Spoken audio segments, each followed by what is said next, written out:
Welcome to the Global Pulse, a short video series where our experts break down a trending topic in international business and why it matters to you. Recently, the European Union has rejected Google's appeal that it used its position in the marketplace as a platform to go ahead and show favoritism to some of the comparison shopping sites that Google has developed. I think this is a very significant development kind of in the global marketplace and global competition for big tech with respect to global markets. If you think about platforms supporting commerce, not just within a country, but rather to support commerce in global markets, one of the questions is when you kind of put applications, programs, services, and additional platforms on top of a general platform, is there any type of favoritism showed in that? And of course, because this is inherently global, we're not looking at particular countries being able to go ahead and decide kind of what the platform kind of jurisdiction is.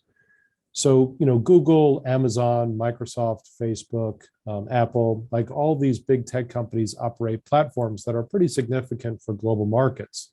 And as these platforms are supporting global markets, the question I think becomes is, how does, let's say, Europe or China or the United States kind of think about the way in which people who build services on top of platforms influence what's going on?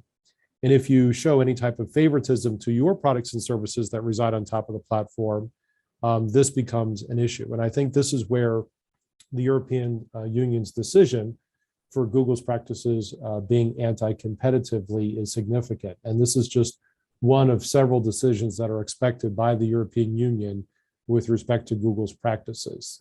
And if Google is unable, or let's say is shown to be anti-competitive by showing favoritism to its products and services, it not only opens up the possibility for third parties to build on top of Google's platform, but it also hinders kind of Google's ability to use any type of internal knowledge about the operations of its platforms to show any type of favoritism. And there is some precedence here kind of in the big tech space where Microsoft was unable to, let's say, use its knowledge of operating systems to go ahead and show favoritism for a particular type of browser. And that's another example of where the European Union kind of flexed its muscles quite a bit and showed some change of practices the way Microsoft operating. So the significance of this is, I think, primarily for how Google operates. But I think the significance for managers kind of internationally is that if Google needs to show kind of a fair and open way in which it's opening its platform up and not allowing Google applications and services to get any type of preferential treatment, it may lead to more open competition, or certainly that's what the European Union hopes will result of this. Google's shopping comparison site will be one of several products and services. And I think the European Union, of course, hopes that non-US based companies will also be able to go ahead and build products and services on top of their platform.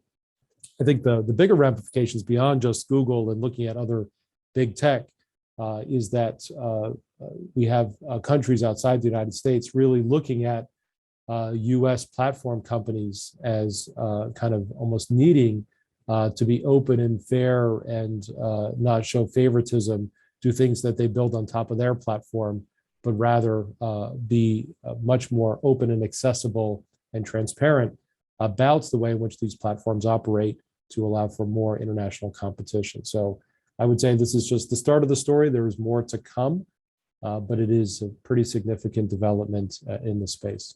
Thank you.